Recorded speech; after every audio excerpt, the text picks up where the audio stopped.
The attack on Richard Holden, the Conservative Party chairman, may have quite a lot to do with news coming out now that Andrea Jenkyns, the lady with the one-fingered salute, was behind some attempt to broker a deal between Richard Tice's-Farage's party Reform UK and the Conservatives. And this was done apparently 6 weeks before Rishi Sunak called a general election, and she went into number 10 and she put forward this proposed deal. And Rishi Sunak was quite tempted, but other people, his senior advisors, i.e. the chairman, and others maybe, were not prepared to accept it. So it was dismissed. And, of course, the vocal right of the Conservative Party feels that the main problem is the loss of the red wall seats and the move towards voters going to Reform rather than voting for the Conservatives. And if all those voters were to vote for the Conservatives, they think, well, maybe we would stand a chance. No, you wouldn't. No one. The Conservatives would still lose. Because that Reform clique is a small part of the Conservative Party. And yes, if that were brought back in, would that save the Conservative Party? No.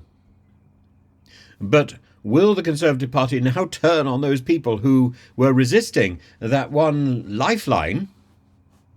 Because at the moment, the Conservative Party is pinched between the two sides, between those who are going to be facing a takeover from the Lib Dems, because that, as Rory Stewart has demonstrated, is the party of choice to vote for if you can't vote Conservative and you've been a lifelong Conservative voter, or the Reform UK, the people who are the sort of hard Brexiteers who think that although we got Brexit done, we didn't get it done properly. Well, come on.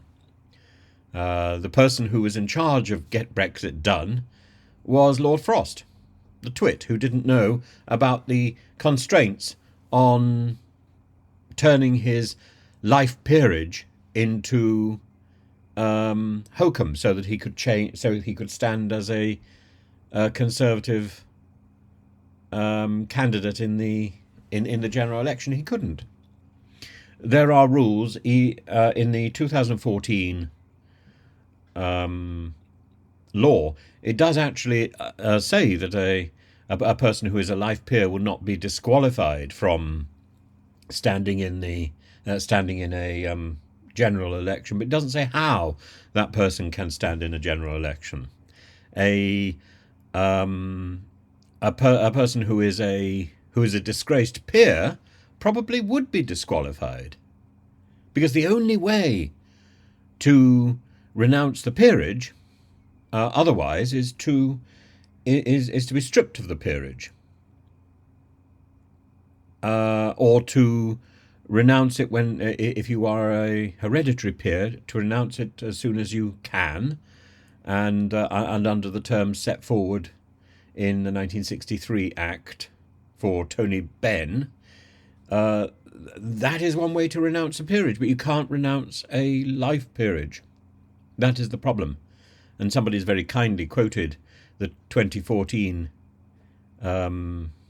Peerage Act about reforming the House of Lords. And you're right.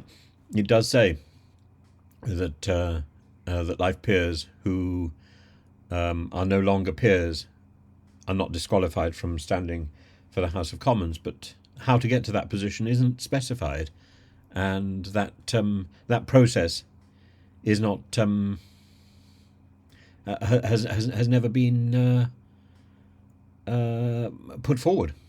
That's the problem. There's a hole in the law. This has not been needed, and nobody has worked out how to do it. So you can resign from the House of Lords, you can resign from the House, but you don't resign your peerage, which is conferred by the Crown.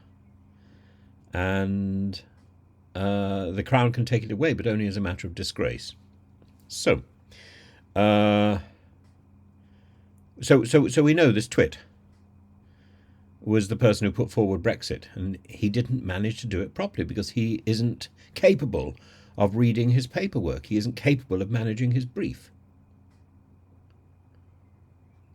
So